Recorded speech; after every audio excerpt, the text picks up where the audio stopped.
everyone, it's Jack from Cultaholic.com, back again with another massive news update. We're going to talk first of all about a massive star who is set to return to Monday Night Raw very, very soon. We're also going to talk about John Cena's planned return, the date of it, the date of him then leaving afterwards, and also the conditions of his return, what we can expect from it in terms of appearances. And finally, Natalya has spoken on the recent use of her sadly deceased father, Jim the Anvil Neidhart, in her recent storyline with Ruby Riott. Let's waste no further time, let's crack on with it, and let's take a look at all of the news. First and foremost, PW Insider are reporting that Kurt Angle is set to return on Monday Night Raw. Not just any Monday Night Raw, the next Monday Night Raw, this coming Monday, the night after TLC. This is very interesting for a number of reasons, but the main one is the fact that obviously Baron Corbin is putting his GM position on the line in that match against Braun Strowman. A match that we don't even know for sure whether it's going ahead or not, because obviously Braun Strowman recently took time out to deal with bone spurs in his elbow, and no one's quite certain whether he's fit to return yet or not. The stipulation of the match dictates that, well, if Strowman wins, he gets a shot against Brock Lesnar at the Royal Rumble for the Universal Championship. If Baron Corbin wins, then he becomes the permanent Raw GM, and if he loses, then he loses his position of authority, which would of course, therefore, mean another authority figure would have to step in. Could that be why Kurt Angle's coming back? Or could it just be for any other reason? Could it be just to wrestle a match? My gut feeling is that he'd be coming back, maybe not necessarily to definitely be the new GM replacement for Corbin. I do think Corbin will lose.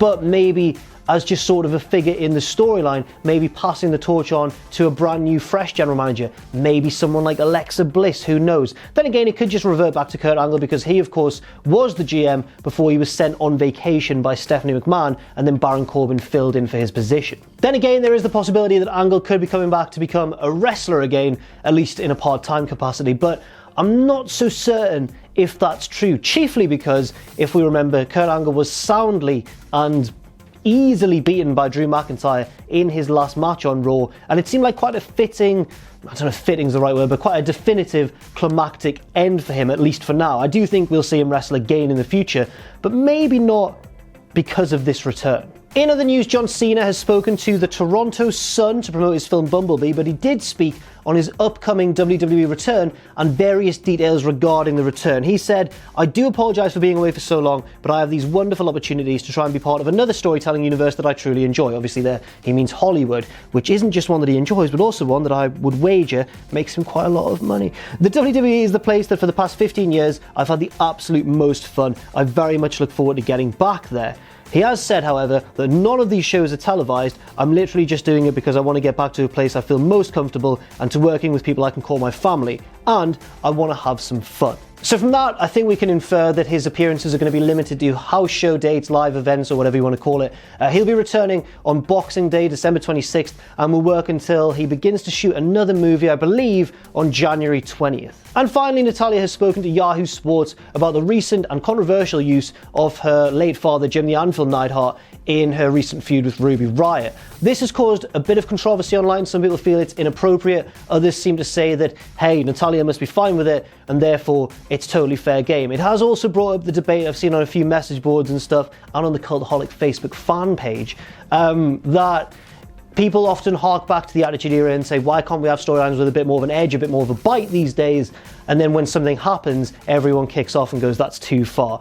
I do see that point, but I'm going to disagree with it. I don't think you need to have storylines involving real life deaths to retain a bit of the edginess of the Attitude Era. I think that can be done via other angles and other storytelling means. But let's see what Natalya had to say about the feud. She said, "My dad was a professional wrestler. He was a WWE superstar. He was a WWE legend before he passed away." It's true. And I feel like in some crazy way, this is like my dad is having one last run. I feel like if I asked my dad right now, how do you feel about me doing this storyline? My dad would say, go for it. He understood pro wrestling. He understood how for fans to become emotionally invested in stories, there has to be emotionally charged content. It's a very fair point, and it comes from somebody who obviously knows the situation better than anybody else does.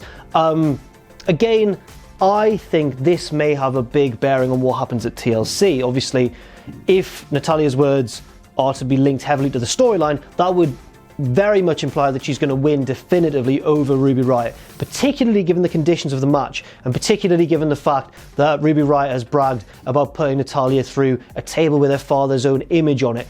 I can't see that happening, especially not after Natalya's come out and said this. At least I hope not. And even if it does, that'll obviously be a horrible moment and one that would generate tremendous and in some cases legitimate heat for Ruby Riott, but I think we'd see an even more climactic victory therefore for Natalya somewhere down the line. Maybe at the Rumble, who knows. So that's all for now. Thank you very much for watching this quick news video. Leave your thoughts and opinions in the comments section down below. I've been Jack from Cultaholic.com. You can follow me on Twitter if you want to at Jack the Jobber. You can follow all of us at Cultaholic and check out our Patreon page as well, patreon.com/Cultaholic. And never forget, of course, if you haven't done so already, to hit subscribe and to join us.